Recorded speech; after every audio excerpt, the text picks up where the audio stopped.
सुर्खियों में। नमस्कार, हमारे साप्ताहिक कार्यक्रम सुर्खियों में आपका स्वागत है। मैं हूं आपके साथ दीपा सिंह। जैसा कि आप जानते हैं कि हम इस कार्यक्रम में समसामयिक और खास तौर पर आप श्रोताओं से जुड़े विषयों और समस्याओं पर स्टूडियो में मौजूद विशेषज्ञों से बात कर उनका समाधान तलाशने का प्रयास करते हैं। प्रदेश में इन दिनों आसमान से आग बरस रही है और धरती भीषण गर्मी में अंगारे सी तप रही है। घर में तो कोई राहत है नहीं और बाहर निकलना मतलब लू और लपटों के कारण अपने शामत बुलाना है। प्रदेश के अधिकांश शहरों में पारा 45 डिग्री सेल्सियस के आसपास बना हुआ है। नौगांव और खजुराहो जैसे हमारे शहर गर्मी के मामले में देश ही नहीं दुनिया के मानचित्र पर नजर आ रहे हैं। आखिर इस बार इतनी गर्मी क्यों पड़ रही है? कब तक हमें इस झुलसाती गर्मी से जूझना पड़ेगा और ऐसा क्या करें जिससे गर्मी और इससे जुड़ी बीमारियों से बचा जा सके? ऐसे ही तमाम सवालों के जवाब तलाशने का प्रयास आज हम करेंगे। इस विषय पर बात करने के लिए हमारे साथ स्टूडियो में चर्चा के लिए दो खास मेहमान हैं। मौसम वैज्ञानिक गुरुदत्त मिश्रा जी हैं, आपका बहुत बहुत स्वागत है कार्यक्रम में। जी नमस्कार सभी दर्शकों का, हमारे जो श्रोता हैं हमारे आकाशवाणी के। और हमारी दूसरी मेहमान हैं डॉक्टर ज्योति शर्मा, आप आहार विशेषज्ञ हैं, आपका भी बहुत बहुत स्वागत है कार्यक्रम में। धन्यवाद। सभी श्रोताओं का स्वागत करती हूँ। तो चलिए कार्यक्रम को आगे बढ़ाते हैं। गुरुदत्त सर, आपसे जानना चाहेंगे कि क्या कारण है जो लगातार देखा जा रहा है पिछले कई वर्षों से तापमान दिन ब दिन बढ़ता चला जा रहा है। जब भी गर्मी आती है तो टेम्परेचर लगातार बढ़ रहा होता है। देखिए, हम भारत के मध्य में हैं, खासकर कर्क रेखा हमारे यहाँ से 23.5 डिग्री में गुजर रही है। भोपाल के पास से गुजरती है जबलपुर होकर। तो आप देखेंगे कि सूर्य की सीधी किरणें हमारे यहाँ पड़ती हैं, खासकर मध्य प्रदेश में। और लगभग जो दिन होता है करीब 14 घंटे होता है, आप देखिए सूर्य की किरणों का। और सुबह 8 बजे से जो तापमान में अगर एक बार बढ़ोतरी हुई 38 डिग्री से लेकर 45-40 डिग्री तक, तो लगातार ये बनी रहती है और कोई सिस्टम नहीं होने के कारण से।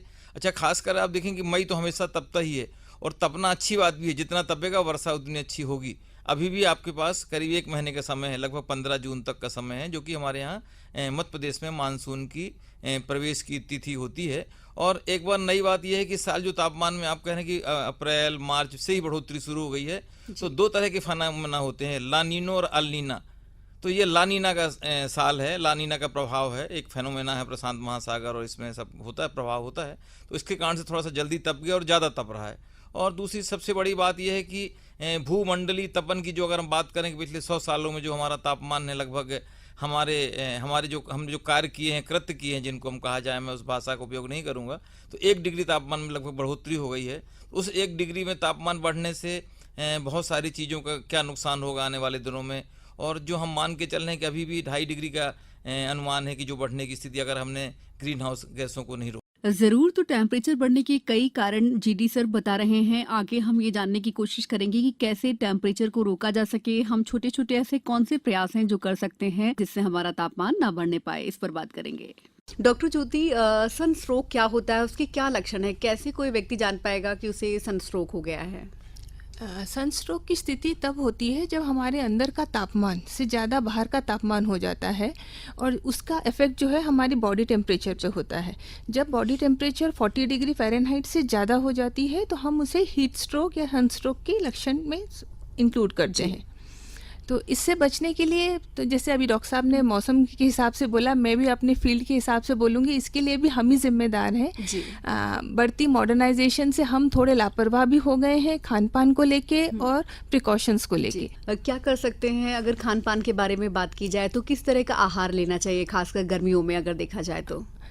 ये अगर आहार हमें समझना है, हमें बहुत सिंपल तरीके से अगर समझे तो हमें सिर्फ जो है सीजनल के ऊपर ध्यान देना चाहिए।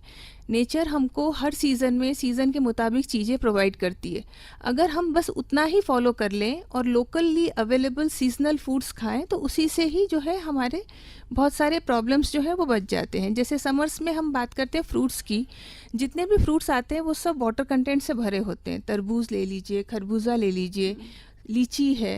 ऐसे ही अगर सब्जियों में बात करें तो हमें लौकी है, गिलकी है, केरी है। तो कोशिश करें इन सब को जो है हम अपनी डाइट में शामिल करें। बॉडी को हाइड्रेट करना है, वो तो सबसे इम्पॉर्टेंट है। हाइड्रेट पानी से भी करें, साथ में जैसे तरल पदार्थ हैं कि छाछ है, नींबू पानी, केरी का पना, बेल का जूस, ऐसी चीज़ों को हम जो है इंक्लूड करें डाइट में। बिल्कुल डॉक्टर ज्योति, आपने बिल्कुल कहा है कि अगर सीज़नल चीज़ें हम लेते रहते हैं, कंज़्यूम कर लेते हैं, तो मेरे हिसाब से डेफिशिएंसीज़ भी बॉडी में नहीं होती है बिल्कुल, और हम बिल्कुल नहीं होती। इन छोटी-छोटी जो मौसमी बीमारियां होती हैं, उनसे बच सकते हैं। बिल्कुल। जी सर, प्रदेश के कुछ इलाके ऐसे जैसे नौगांव है, खजुराहो है, ग्वालियर है, यहाँ पर टेम्परेचर सबसे ज़्यादा इंक्रीज़ होता है। तो यहाँ पर क्या कारण है कि देखिए, मतलब जो हमारा बुंदेलखंड का इलाका है, ये छतरपुर जिला है और जबलपुर सागर से लगा हुआ क्षेत्र है, खासकर ग्वालियर चंबल है। तो ये क्षेत्र पथरीला इलाका है। आपको अगर याद होगा, ये विज्ञान की बात है कि पत्थर जो होता है जल्दी गर्म होता है और जल्दी ठंडा होता है। तो दिन में ये पथरीले जो इलाके हैं ये बहुत जल्दी गर्म हो जाते हैं और शाम इनकी ठंडी हो जाती है। और जो पानी होता है देर से गर्म होता है और देर से ठंडा होता है। तो ये बहुत बड़ा कारण है, खासकर ये जो नौगांव, छतरपुर, ग्वालियर, चंबल, दतिया, भिंड, मुरैना में भिंड में कल बात करूं तो 48 तक टेम्परेचर गया है। आज भी नौगांव को इसमें सब में। तो ये जो चट्टानें हैं जहां हरियाली कम है, पानी ज़मीन के अंदर बहुत कम है वहां पर, तो ये बहुत ज़्यादा तपती हैं। अब ये काफ़ी जो मैं बात करूं आज राजस्थान वगैरह में जो सूखे ऐसे डिजर्ट वाले इलाके हैं जहां लोगों ने ऐसी गतिविधियां हैं, लोगों ने खुद संभाल लिया है, हरियाली, पानी भी हो रही है, तापमान में वहाँ गिरावट भी धीरे धीरे से आ रही है, लेकिन हम सोचते बहुत है कि कर नहीं पाते।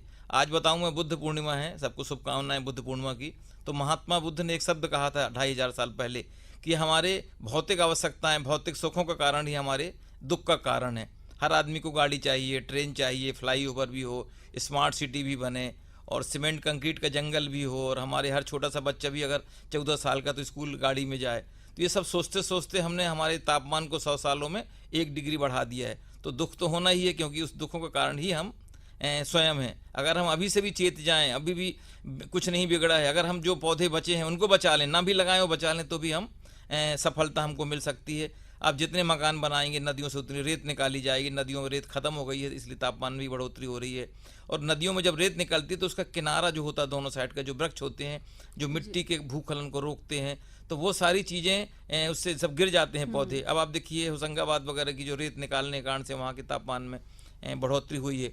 और अभी भी प्रदेश में छिंदवाड़ा, बैतूल ऐसी जगह है, मंडला, जहाँ का तापमान देखिए कम है, क्योंकि वहाँ पे अभी भी वृक्षारोपण है।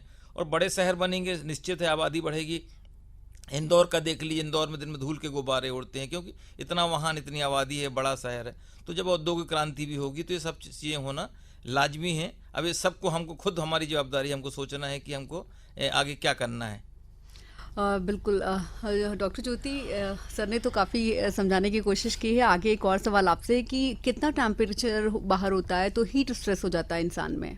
बाहर जो है 44 प्लस अगर होता है और अगर हमारी बॉडी में हाइड्रेंट नहीं है, जैसे हम पानी पी के घर से बाहर नहीं निकले हैं या कुछ है, तो बहुत इजीली हमारे बॉडी को इफेक्ट करता है, हीट स्ट्रोक का हो जाता है। 44 प्लस जो भी टेम्परेचर है वो लाजमी है। एंड स्पेशली इसके लिए भी एक टाइम जोन रहता है कि आप जो है लेट मॉर्निंग और अर्ली आफ्टरनून जो हम बोलते हैं कि सुबह 11-12 बजे के बाद की धूप और 4 बजे तक की धूप, ये सबसे तीखी होती है। इस समय कोशिश करें जाने से बचें। अगर आवश्यक है जाना तो प्रिकॉशंस लेके जाएं, सिर पे कपड़ा बांधें। खाना अपनी जगह है पर प्रिकॉशंस अपनी जगह है कि आप जो है अपने बॉडी को कवर करके चलें। जाने के पहले और कहीं पहुंचने के बाद खूब पानी पिएं। और खाना जो है हमेशा जो है फलों से, इस मौसम में गरिष्ठ भोजन के बजाय हमें पत्तेदार सब्जियां और फल, उस पे फोकस करना चाहिए, और दही जैसी चीज़ों पर। बिल्कुल, जो छोटी छोटी चीज़ें हैं डॉक्टर ज्योति आपको समझा रही हैं कि कैसे आप इस गर्मी में अपनी सेहत का ख्याल रख सकते हैं। जीडी सर, जानना चाहेंगे कि देखा जाए गर्मी के मौसम में तो हवा में भी बहुत गर्मी आ जाती है और हवाएं, तेज़ हवाएं, लू चलती हैं। देखिए, मैं मौसम विभाग की भाषा में बात करूंगा कि जो आर्द्रता होती है, जिसमें नमी होती है, इस समय नमी बिल्कुल नहीं है। राजस्थान से सूखी और गर्म हवाएं प्रदेश में गर्म कर रही हैं, तो नमी होना बहुत ज़रूरी है तापमान गिरने के लिए। तो अब नमी बहुत सुबह आप देखिए 30 से 40% होती है और शाम को 18-19% होती है। अब मैं तापमान की बात करूँ कि जहाँ भी शहर का तापमान 45 डिग्री होगा वो लू उसमें घोषित ही होती है, मतलब रिकॉर्ड है, लू मानी ही जाती है। और अगर 40 डिग्री से ज़्यादा तापमान है और वहाँ के नॉर्मल टाइम से 4.5 डिग्री से अगर ज़्यादा तापमान है तो लू की स्थिति होती है। अब पूरा बुंदेलखंड, पूरा पश्चिम प्रदेश समय भीषण लू की चपेट में है इस समय। तो हम लोगों को मौसम विज्ञान विभाग भी यही सलाह देता है कि आप सूती ढीले कपड़े पहने, सूर्य के संपर्क में बिल्कुल ना आएँ, खूब पानी पिएँ और ढीले कपड़े पहने। जितना बहुत ज़रूरी है तभी घर के बाहर निकलें। और अगर आपको लगता है कि बहुत ज़रूरी है जाना तो पूरा कवर करके निकलें, पानी पीते रहें और पेड़ जो बचे हैं, एक तो बचे भी नहीं है, जो पेड़ है छोटा मोटा, अगर आपको ऐसा लगता है कि आपको कुछ घबराहट बेचैनी हो रही है या हम कुछ अनकंफर्टेबल महसूस कर रहे हैं, तो आप पेड़ के नीचे थोड़ा देर के लिए खड़े हो जाएं, लेकिन कान बांध के निकलें। जो गर्म हवाएं हैं कान में प्रवेश करेंगी, फिर बॉडी में हीट स्ट्रोक, सन स्ट्रोक होने से आपको तकलीफ देगा और जान भी जा सकती है। इसलिए सावधानी में ही सुरक्षा है। पूरा प्रदेश लू की चपेट में, हम भारत के केंद्र बिंदु में हैं और ये 1 महीने करीब ये स्थिति कम बेस कम ज़्यादा होती रहेगी, लेकिन रहेगी। 15 जून के पहले बहुत ज़्यादा प्रदेश में राहत होने की संभावना नहीं है। जीडी सर ने बता दिया है कि हमें 15 जून तक बिल्कुल राहत मिलने वाली नहीं है। तो ऐसे में मान लीजिए कि 48 और 50 टेम्परेचर होता है और ज़्यादा देर तक बाहर रहते हैं, तो क्या हो सकता है आम श्रोता के नज़रिए से, मैं आपसे जानना चाहती हूँ। हाँ, एक तो जैसे सर ने बताया कि आप कपड़े ढीले ढाले पहने, सूती कपड़े पहने। नाक और कान ऐसी जगह है जहाँ से गर्म हवाएं घुसती है, तो इसको कवर करके चले। उसके बाद में जो मैंने खान पान के लिए बोला कि बॉडी को हाइड्रेट, सबसे इम्पॉर्टेंट है बॉडी का हाइड्रेशन, तो हम उस हाइड्रेशन को मेंटेन करें। ऐसा नहीं है कि हमको कोई दिन में 8 ग्लास पीना है कि 18 ग्लास पीना है। हमारी बॉडी, हर बॉडी यूनिक रहती है। हम जितना स्ट्रेस लेते हैं, जितना वर्कआउट करते हैं, उतना हमारी बॉडी में हाइड्रेशन की डिमांड बढ़ती है। तो अपनी बॉडी के डिमांड अनुसार पानी पिए, खाना हल्का खा के निकलें। बाहर कोशिश करें कि बाहर का खाना, खुला खाना नहीं खाएं। जैसे सर ने बोला, कहीं आपको अनकंफर्टेबल महसूस हो रहा है, वहाँ पर आप छाया में रुके, थोड़ा पानी पिए। अपने साथ हमेशा बॉटल कैरी करें। बिल्कुल। तो बाहर की खाना खासकर अवॉइड किया जाए गर्मी में, और हाँ, गरिष्ठ खाने को गरिष्ठ बाहर का खाना इसीलिए क्योंकि इस मौसम में इन्फेक्शन का भी बहुत डर रहता है। आप अगर थोड़ा सा भी बासी खाना, या जैसे आजकल का चलन है जंक फूड और इनका, तो इसमें जो भी प्रोडक्ट्स यूज होते हैं वो बहुत ताजे और वो नहीं रहते, सारे प्रोसेस्ड फूड्स रहते हैं। देखा जाए तो प्रिजर्वेटिव्स होते सब प्रिजर्वेटिव्स, और कहीं ना कहीं हमारे यहाँ जो लेबल नहीं पढ़ने की आदत है, तो घरों में भी जो है हम ऐसी बहुत सारी चीज़ें बच्चों के अनुसार या फैशन के अनुसार हमने बहुत सारी तब्दीलियां कर ली है। मैं तो यही कहना चाहूँगी कि भले ही कितना मॉडर्न हो जाए, पर अपना जो लोकल और पुराने दादी नानी का खाना है उसे कभी ना भूले।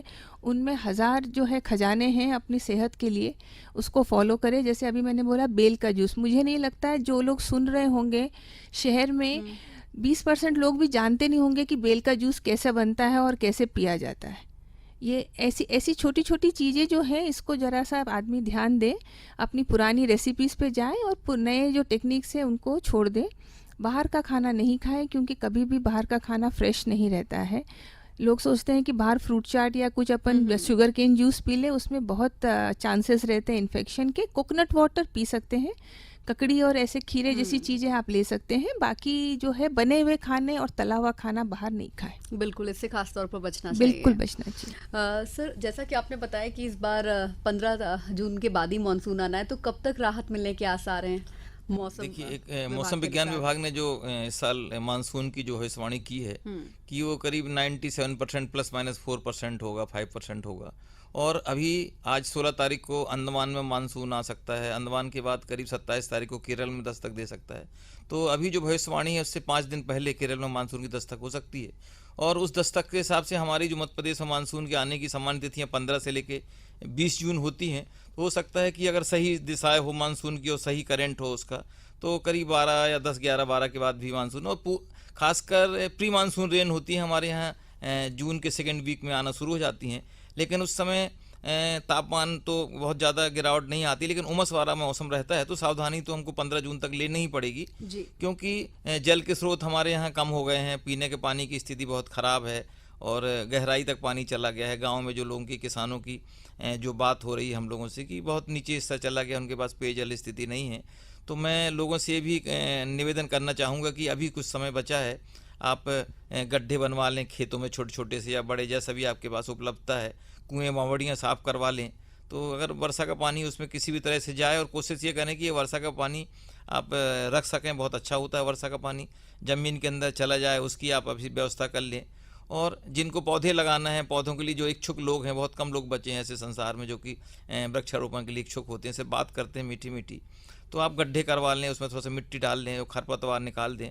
तो तैयारी कर लें, जब वर्षा होती है तो करीब 2-3 फुट ज़मीन जब गीली हो जाती है जून के अंत में या जुलाई के फर्स्ट वीक में, तो आप वृक्षारोपण कर दें, उसमें सुरक्षा कर दें और 1-2 साल बचा लेंगे तो वृक्ष बड़े हो जाएंगे और आपकी आने वाली जनरेशन के लिए ऑक्सीजन ही देंगे और छाए देंगे और जल का स्रोत ऊपर आ जाएगा। तो ये बहुत बड़ी चीज़ें होती हैं, हर आदमी को पता है, क्लास 1 से पढ़ाया जाता है सारी लोगों को, तो उस पर ध्यान देने की ज़रूरत है हमारे सभी लोगों को। बिल्कुल, बहुत ही छोटी चीज़ें हैं लेकिन बहुत ही ज़रूरी चीज़ें हैं हम सब के लिए। आगे भविष्य के लिए देखा जाए तो जीडी सर क्या कह सकते हैं कि जो किसान पराली जलाते हैं, टेम्परेचर बढ़ने में उनका भी बहुत योगदान है? देखिए, ये बात किसान को कब समझ में आई मुझे नहीं मालूम, क्योंकि पराली जलाते हैं तो कार्बन भी बढ़ता है और जो आपका कालापन पूरे फैल जाता है। दूसरी बात जो आपकी ज़मीन होती है उसमें उपजाऊ वाले केंचुए वगैरह ऐसे जीव जंतु होते हैं जो कि आपकी मिट्टी को भुरभुरा और उपजाऊपन बनाते हैं।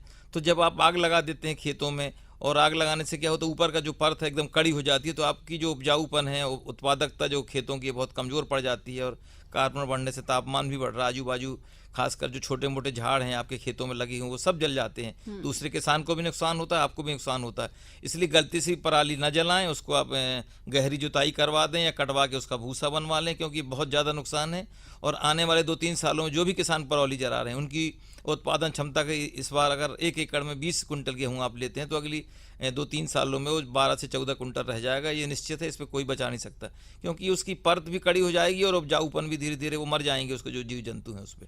इसलिए पराली जो भी है गलती से बिल्कुल न जलाएं और उसको गहरी जुताई करवा दें या काट के भूसा बनवा लें, आपके फ़ायदे का सौदा है। इसमें मैं भी ऐड करना चाहूँगी कि ज़रूर, जीडी ज़रूर। सर ने बहुत अच्छी बात कही पराली का। इससे जो सर ने बताया कि आपकी उपजाऊ कम हो जाएगा, आपका जो परत है जो अपन हम डिस्ट्रॉय करते हैं, जो अपर लेयर है, इसके कारण बाद में क्या होता है, किसान को प्रोडक्शन तो चाहिए, उसको उपजाऊ उतनी चाहिए, उसके लिए वो यूज़ करते हैं केमिकल्स और फर्टिलाइज़र। जी। कि जिस तरीके से कि अपना जो है उपजाऊ, मतलब उपजाऊ ज़मीन हो नहीं हो पर प्रोडक्शन अच्छा होना चाहिए। इससे क्वालिटी ऑफ फूड खराब हो जाते हैं। कि आप देखिए आजकल अनाज टिकते नहीं हैं, फ्रूट्स जो हैं वो ऊपर से आपको दिखते हैं अलग, अच्छे जैसे एक हैं, अपन को लगता हाँ। है कि अब पका है पर अंदर से कच्चा है, या ऊपर से कच्चा है या अंदर से पका है। ये सब इसलिए है क्योंकि आप इंस्टेंट जो है वो चाहते हैं कि प्रोड्यूस हो जाए, जल्दी से बिल्कुल, जल्दी बिल्कुल। प्रोडक्शन कम आए और लागत में कम लागत में fertilizers डाल के। फर्टिलाइजर्स डाल के। तो अगर नेचुरल वे में आप करें तो क्वालिटी भी खाने की अच्छी मिलेगी अपने को, चाहे वो अनाज हो चाहे फल सब्जियां हो।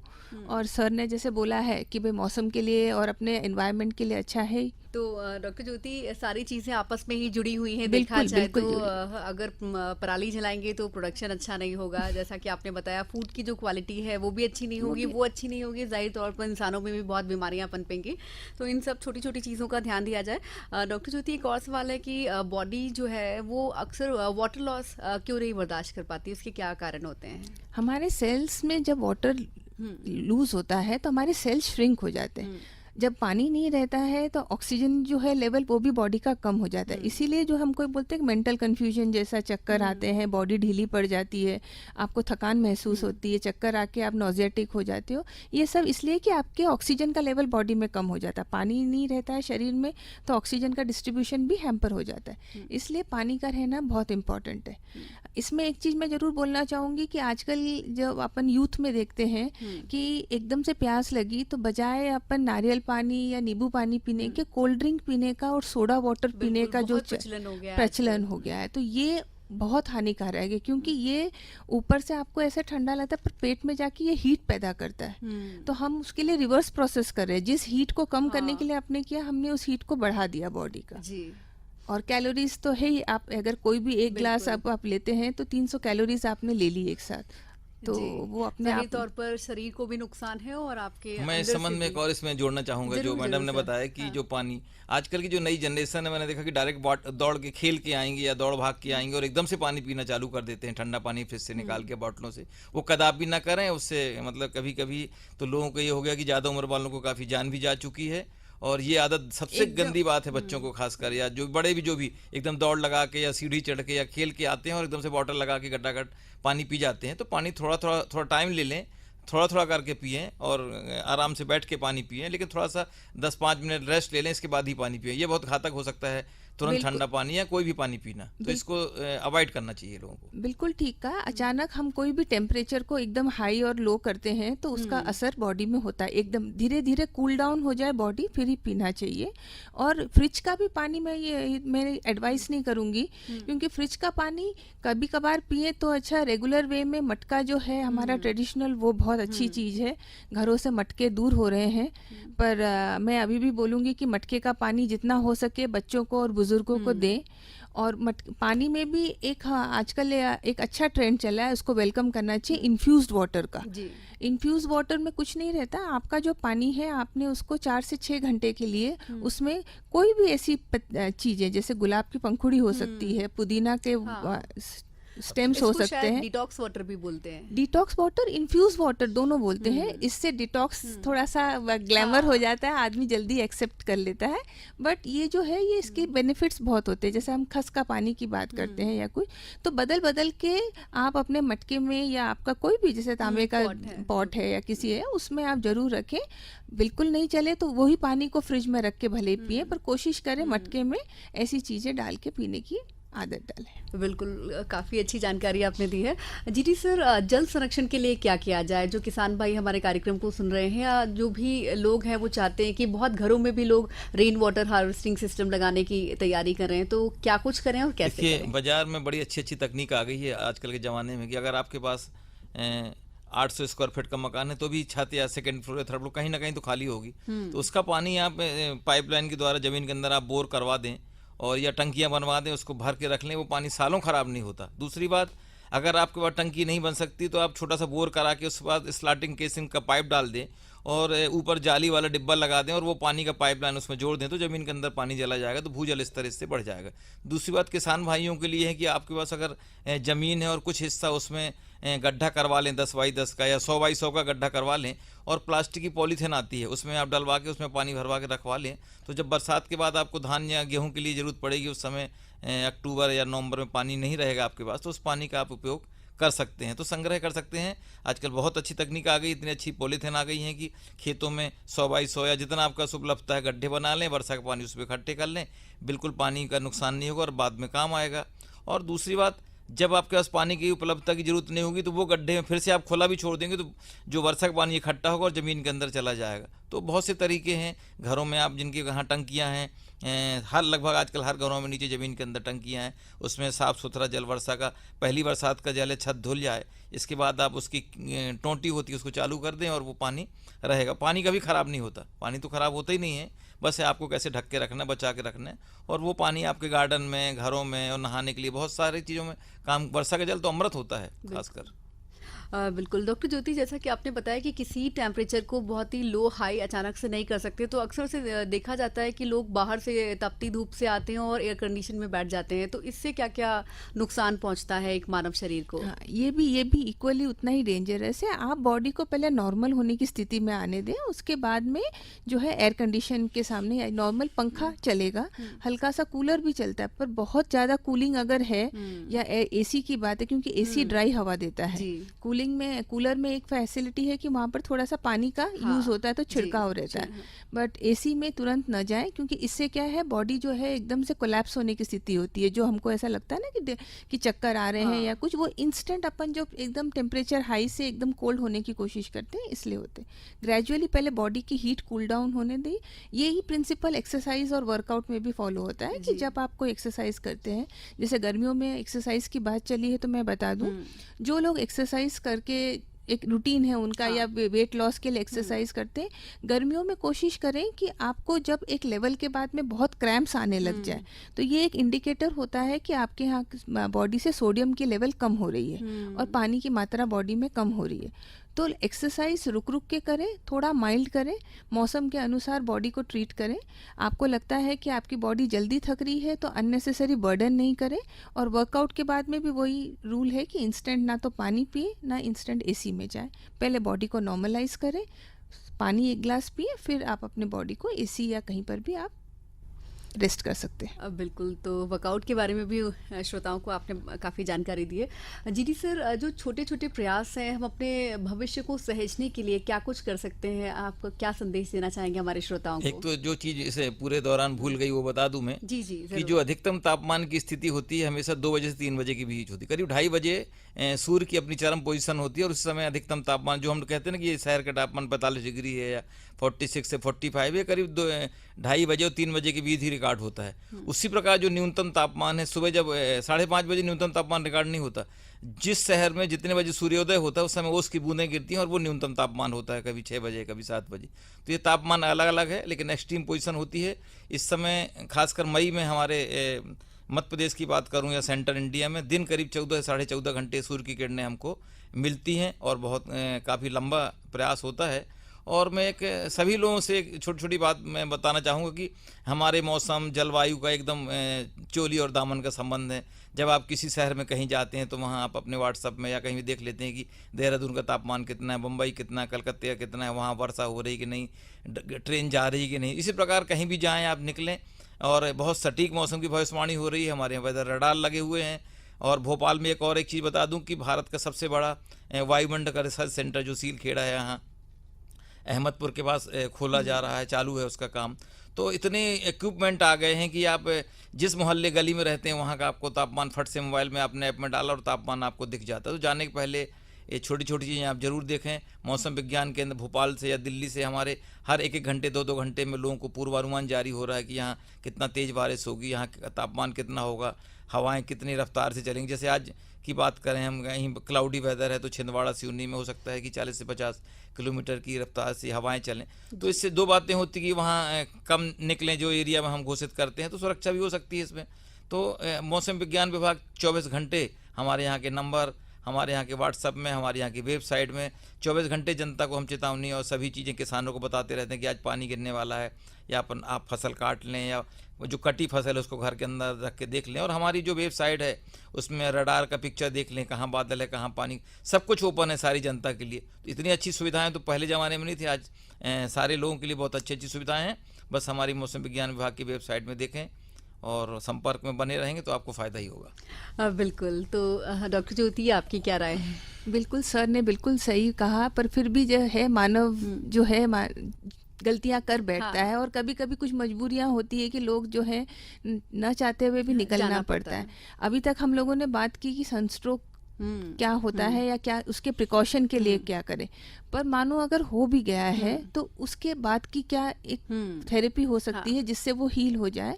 हमें कि उस पे भी जो है ध्यान रहना चाहिए कि अगर हमें सनस्ट्रोक हो गया है, हमें लग रहा है कि या तो नाक से खून, कितने लोगों को नोज ब्लीडिंग होती है, या जो नॉर्मल सनस्ट्रोक का है कि भाई आप चक्कर खा के गिर जाते हैं और आपको बहुत तेज बुखार आ जाता है, 100+ जो है आपका बुखार चला जाता है और कंटिन्यूस जो है वो हर आधी घंटे में राइज होने लगता है, तब आपको एक क्लियर इंडिकेशन मिल जाता है कि आपको सनस्ट्रोक हुआ है।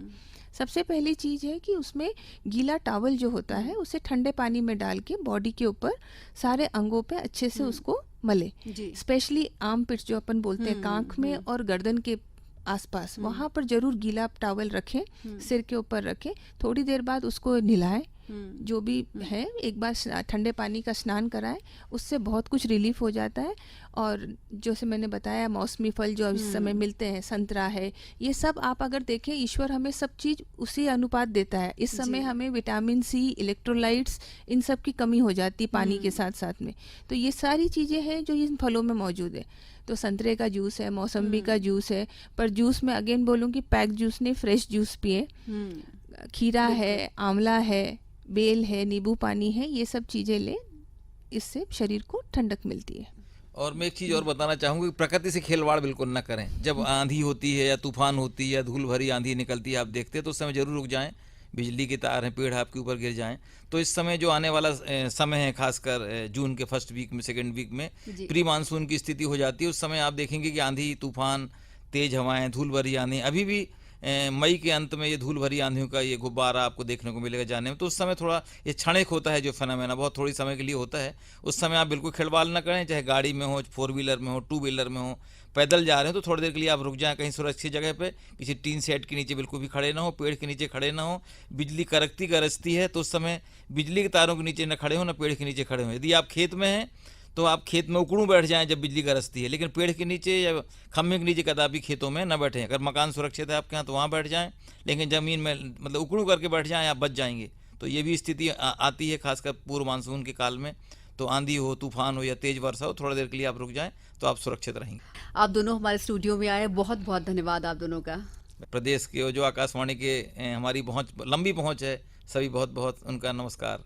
आशा करते हैं जो भी यहाँ से हमें जानकारी मिली है लोग उसका फ़ायदा उठाएं और सुरक्षित रहें। बिल्कुल, तो श्रोताओं आप भी इस गर्मी में अपने आप को हाइड्रेट रखें, अपना ध्यान रखें, साथ ही पेड़ लगाते रहें और इससे ही हम गर्मी से निजात पा सकते हैं। मुझे दीजिए इजाज़त, नमस्कार। सुर्खियों में